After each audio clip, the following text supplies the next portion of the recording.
Hello, everyone. A proposal that Tuna never thought Alex would make. A departure? That seemed peaceful, but in fact, it was the beginning of a fear that hadn't yet healed. And for the first time, Henry, a baby who couldn't speak yet, felt what it meant to be safe. What made Alex, the man who's usually cold and reserved, suddenly want to take the two of them back to his home? Was it love? Was it responsibility? Or was it because of a secret he still hasn't dared to reveal? Today's episode will answer it all. If you enjoy emotional stories that are gentle yet impactful, don't forget to hit subscribe to the channel and turn on notifications so you never miss the next episode. Now let's begin with the morning that would change the lives of LYTUNA and Henry forever. The next morning, when the sunlight was still weak and the dew clung to the leaves outside the porch, Tuna heard a small noise coming from the kitchen. She stepped out, still wearing a thin scarf over her shoulders, and saw Alex busy by the stove, trying to keep a small pot from boiling over. He stood in the soft yellow light, his hair messy, eyes red from staying up all night. In his hand was a spoonful of hot porridge. What are you doing?" Tuna asked, surprised. Alex turned around, his face smudged with a little rice flour, but his eyes lit up. "I'm making breakfast for Henry. I wanted you both to eat something warm before we go." Go where Tuna furrowed her brow. As soon as the question slipped from her lips, her heart skipped, partly from tension, partly from a vague hope. Alex set the spoon down, wiped his hands on a towel, and walked over to her. His gaze was softer than it had been last night, warm enough that anyone would believe him. "I want to take you and Henry to my place, just for a few days or longer if you want. I want you to breathe, and for Henry to be safe." The word safe made Tuna stop. Last night, the pale face of her hand, pulling Henry harshly, the baby screaming in Alex's arms, felt like a deep wound that hadn't yet closed. She looked towards the bedroom. Henry was still asleep, his breathing steady, his small hands clutching his stuffed bear. "Do you think your house is better?" Tuna asked, her voice trembling slightly. Alex placed a hand on her shoulder, giving it a reassuring squeeze. "I don't think so. I'm sure." A brief silence passed between them, short but enough for Tuna to realize that Alex wasn't just talking about responsibility anymore.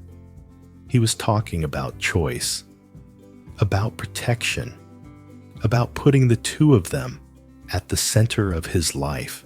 And when Henry woke up, waddling out of bed, babbling in his half-sleep, Tuna understood that she couldn't let this little one go through another night of fear. The journey away from the farm, the start of a new chapter. Alex packed quickly.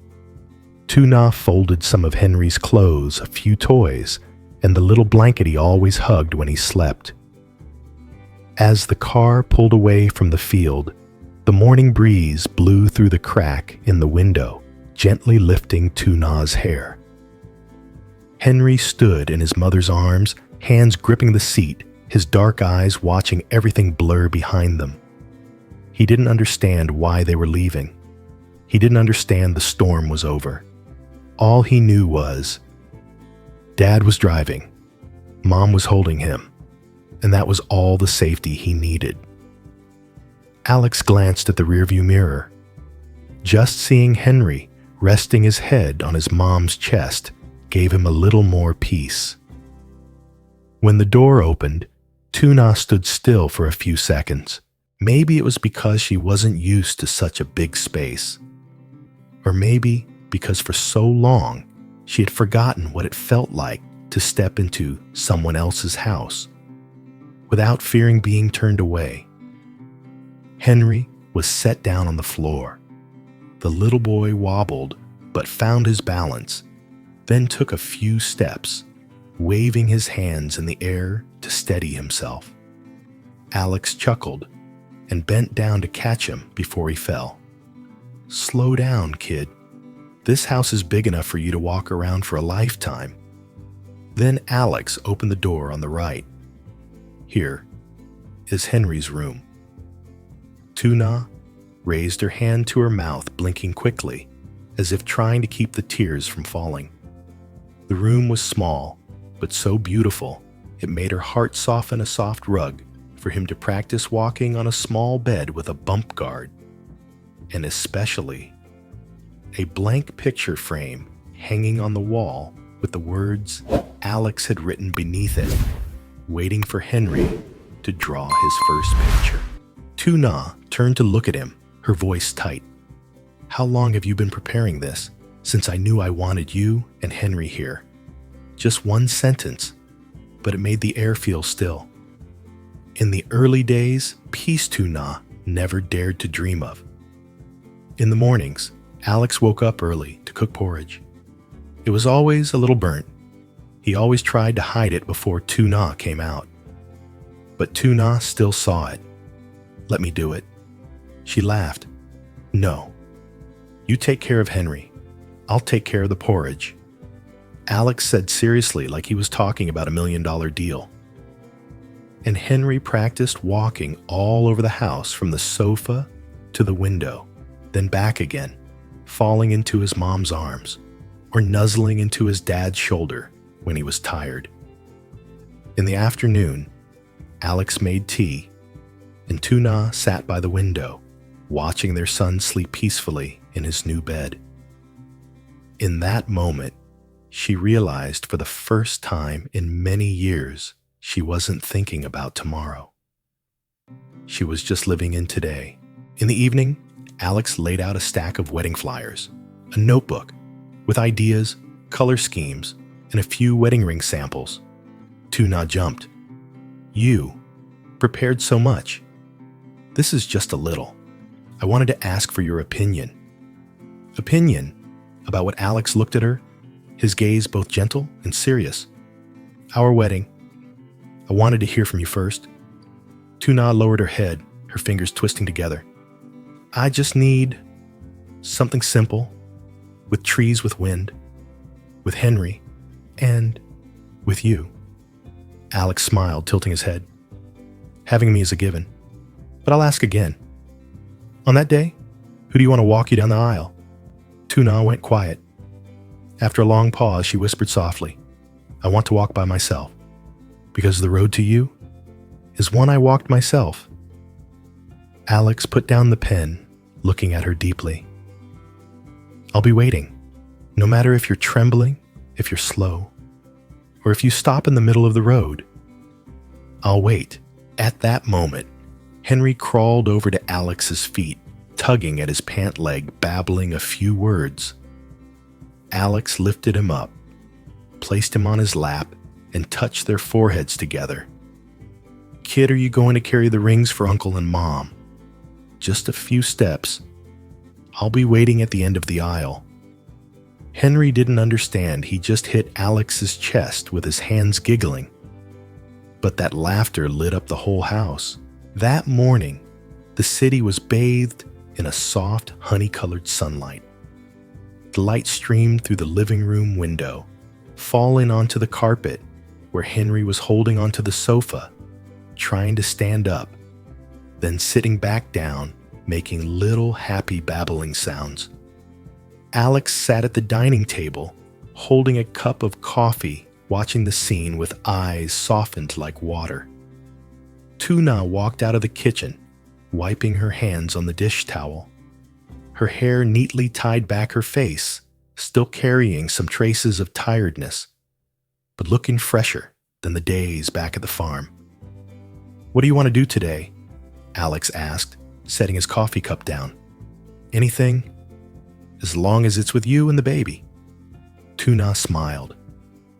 Alex leaned his hands on the table, tilting his head. "Well, today, let's go pick out wedding rings." and check out some places where we could hold the ceremony." Tuna froze for a moment, then softly laughed. A smile so gentle it made you want to hug her. "Really? Isn't it too soon?" "No, it's not too soon." Alex stood up gently, pulling the chair out. "I don't want to make you wait any longer." Henry heard his dad's voice and babbled, "Ba," then fell onto the carpet. He looked at the two adults laughing together and joined in, even though he didn't know what was going on. The jewelry store was located on a small street, its glass windows spotless, everything bright and delicate. As soon as they stepped inside, Henry grabbed onto his dad's shirt, his eyes glued to the sparkling lights reflected in the display case as though he were staring into a strange new world. "Is it pretty?" Alex asked, bending down to touch his son's cheek. Henry responded with a little giggle. The sales associate approached gently. "What kind of rings would you like to see? Simple bands, twisted, or ones with stones?" Tuna hesitated, but before she could answer, Alex spoke. "Simple bands, elegant, and something suitable for everyday wear." The sales associate nodded and opened the display case, pulling out a tray of sparkling rings. Tuna looked at each one, the light reflecting in her eyes, shining with curiosity. Alex stood next to her, looking at her more than the rings. "Why do you keep staring?" Tuna blushed. "Because the ring on your finger looks better than any of these." Alex said honestly, not joking at all. Tuna was startled and turned away, lightly biting her lip. A moment later, she tried on a simple ring with a thin band. As the ring slid onto her finger, Alex suddenly fell silent. Not because of how beautiful the ring was, but because Tuna had become the image he once thought only existed in dreams. The woman who would walk through life with him because she had chosen it. "Does this one fit?" Tuna asked softly. Alex stared at her for a long time, then nodded. "It fits, but not just with your finger. It fits with my entire life, too." Tuna laughed a little choked up with emotion. "Every time you say something, my heart stops." Henry, who'd been standing by the table, suddenly waved his hand and hit the glass display with a loud clink. He got startled and immediately burst into tears. Tuna scooped him up. Alex rubbed Henry's head, laughing. "It's okay, kid. Daddy's marrying Mommy, not leaving you." The sales associate smiled lightly. "You guys are so sweet." And so the rings were chosen. A pair of simple, elegant bands, just enough to mark their whole life together. Alex paid, and before they left, he gently took Tuna's hand, squeezing it lightly, as if to say, "I promise, this ring won't just be a piece of jewelry." In the afternoon, Alex drove Tuna to a small garden about 20 minutes outside the city. Henry sat in the back seat, his little legs swinging, holding a wooden toy, occasionally babbling in delight as he watched the trees rush past the window. This garden was a place Alex had thought about for a long time, back when he couldn't dare imagine a day when he'd bring Tuna here. When the car door opened, the wind blew through carrying the scent of fresh leaves and blooming green tea flowers. Tuna stepped out, looking at the scene, her heart slowing down, a wide, smooth green lawn. 2 rows of trees standing straight like an aisle leading to a natural chapel.